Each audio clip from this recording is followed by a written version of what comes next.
They've always been here as long as my family's, as long as my grandfather's been here, and he came here in the early 20s, and they were horses here then.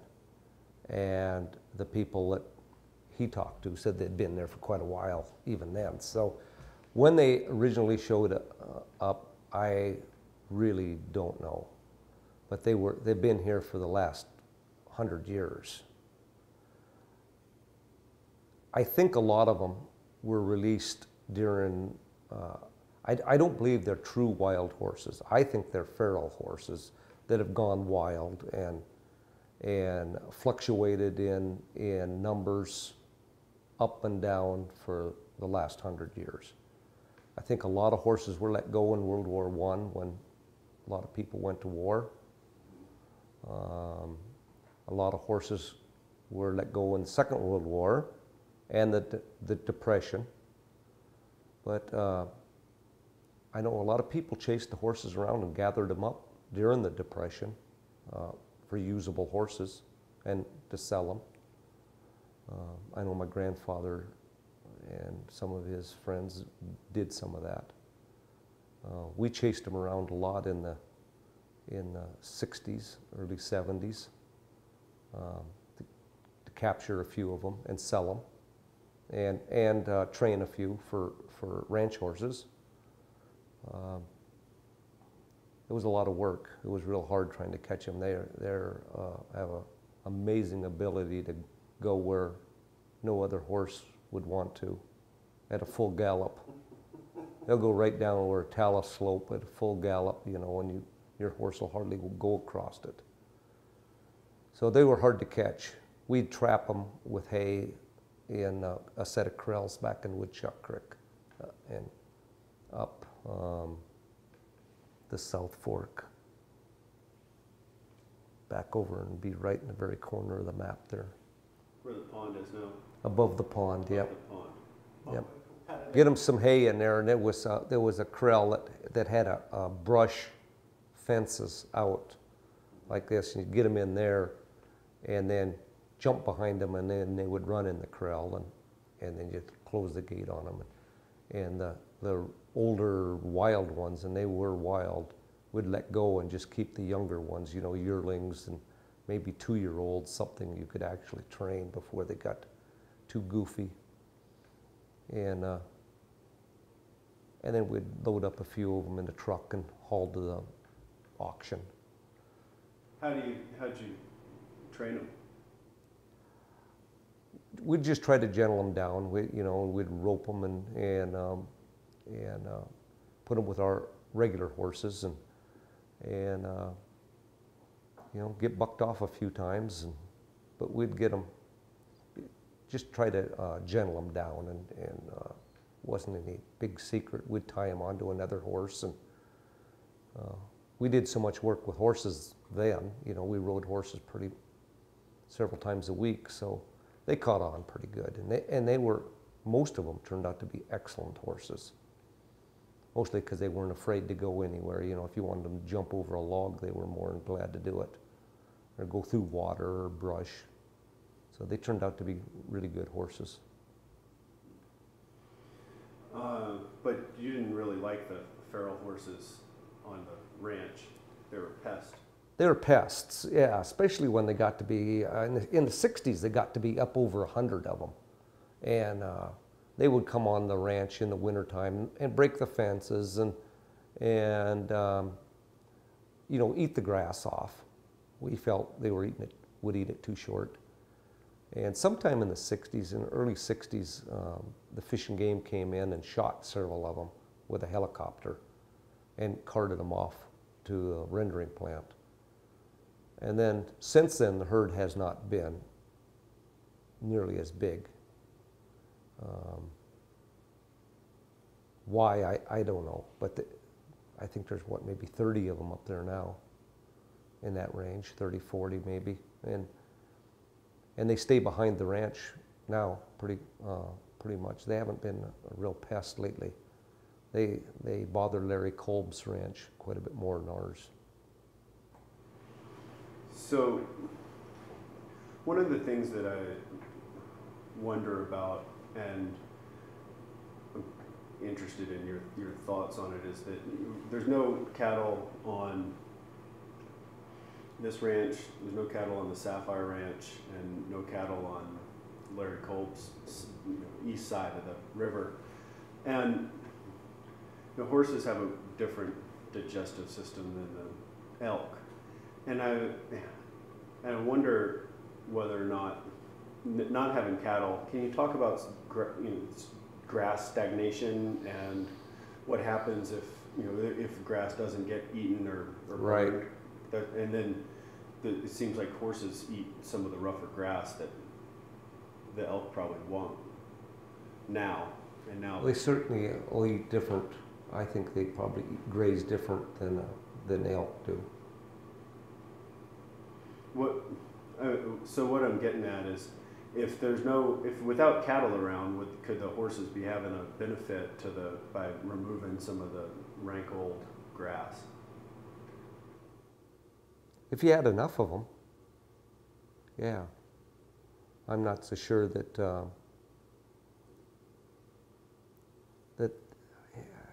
I don't know enough about, to be honest, about I don't either. horse grazing as compared to cattle grazing. I do know, though, that most range management people will tell you that grass needs to be grazed every once in a while, or burned, or it needs to be, the old decadent grass needs to be removed one way or another. Occasionally. No one says it has to be grazed every year, but every few years they do need to be grazed. I know on the Wall Ranch down in the Madison, they had several thousand head of elk on there, and it was working really good, and pretty soon all the elk were gone, and they were always over on the neighbor's place who raised cattle. The Wall Ranch didn't. The elk just moved over there because the cattle ate the grass down, and then the new green shoots is what the elk wanted, and they didn't want to go through that old decadent grass to get it. So the Wall Ranch saw that, and now every few years they graze their grass off, and then now the elk have moved back on there. Have the elk. This is funny you mentioned the Wall Ranch, because that's what started me thinking about what'll happen without any cattle over on this side. I mean, it seems like it's not probably the healthiest thing for the grasslands. Well, I don't think it's the healthiest thing long term. I really don't believe that you want no grazing, for 10 and 20 year periods. I don't think that's good, the best for grass.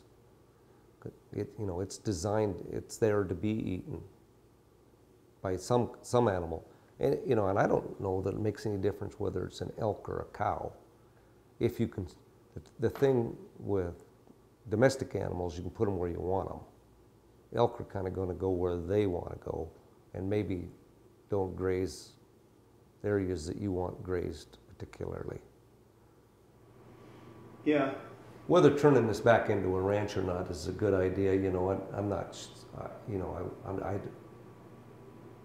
don't think so. But I don't think that.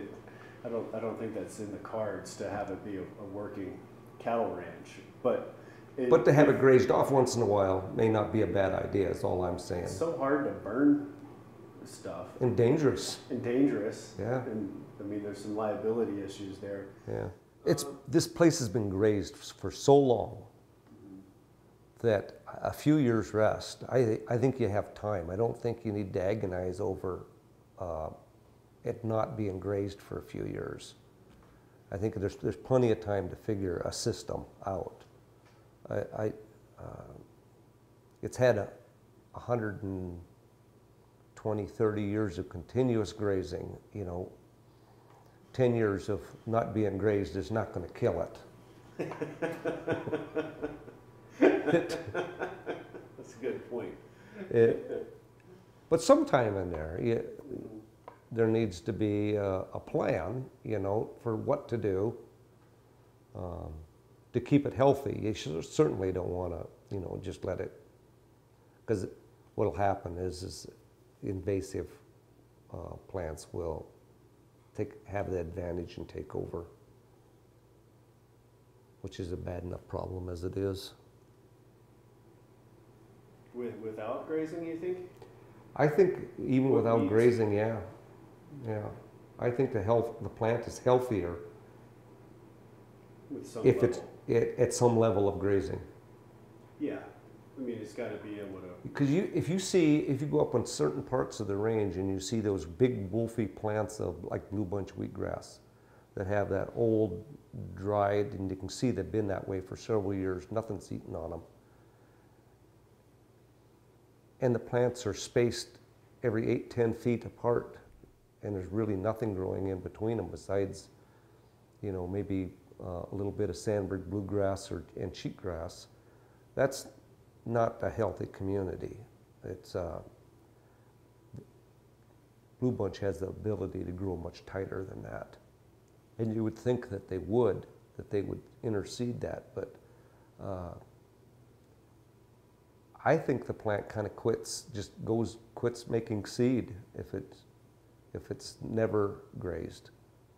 I think it needs to be stressed down by being grazed a little bit, and then it shoots up new shoots that have seed on it, and the action of animals in there stir the soil up and get seed planted, and I think all of that helps the plant community.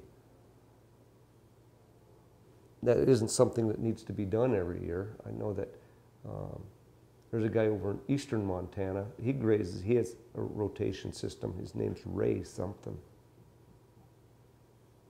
Starts with a B. I can't think of his name.